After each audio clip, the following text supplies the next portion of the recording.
All right. Now, I can also explore places marked on the map. They may have explore tabs, photos, videos, 360 views, reviews, and like reviews in the target language, which is really cool. So let's pull back a little bit.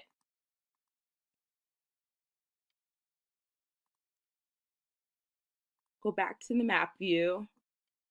Am I still in Puebla? Yes, I am. Okay.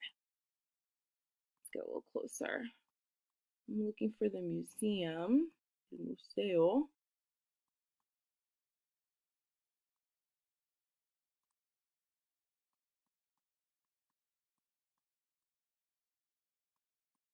I think it was a little bit more south.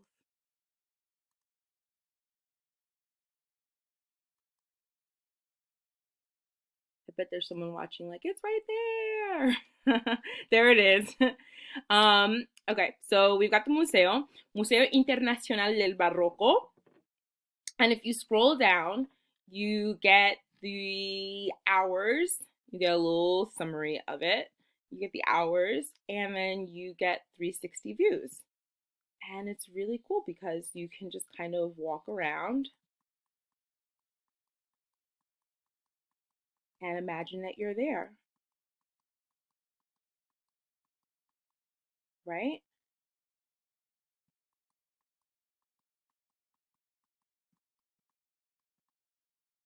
Like, it's really cool. You can kind of take a look at the artwork and analyze it and talk about it with the students and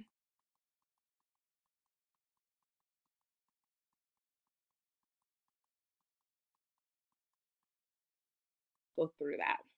Okay.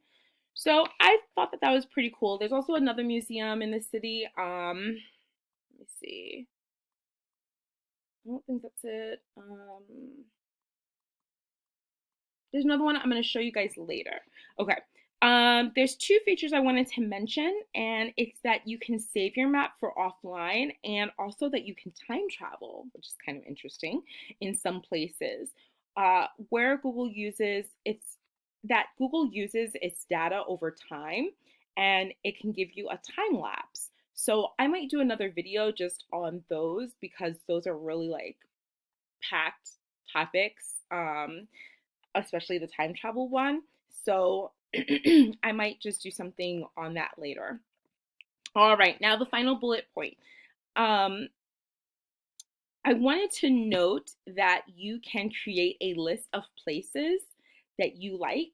So, say for instance, you go through this map and you're like, oh, I love this place. Oh, I love the Museo Internacional del Barroco. This is great. I want to show this to my students. You can just save it and you can add a new list and you can write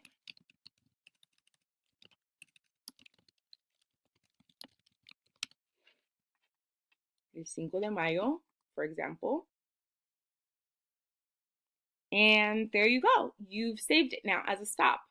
And as you go along through the city, you can keep saving places as different stops through the city. I'll show you really quickly how you can access your list. So I'm just to slow down, I went into my menu.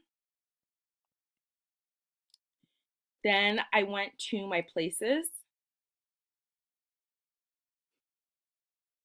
and then saved. Yeah, and so it's private. Mine is private. Um, and then it pops up as a place that's saved. And then as I add more, they'll all pop up. And you can take a look at a picture like this and ask your students, why do you think that they would have the flag of Mexico here? And who do you think is on the flag? Because there's an image of someone, the bust of someone on that flag. And so it's just cool to do these Google tours and look at people and that they're dressed just like us, and it normalizes other cultures for our students. And I love stuff like this, and I hope that I infect you with the love of this stuff as well. Well, all right, that is what I've got for you today. I hope that I have given you guys a nugget of information and that you have enjoyed this presentation. Please let me know in the comments below. And for the full suite of videos on the topics of planning virtual field trips, please check out my blog post, which is linked below. Alrighty, ciao.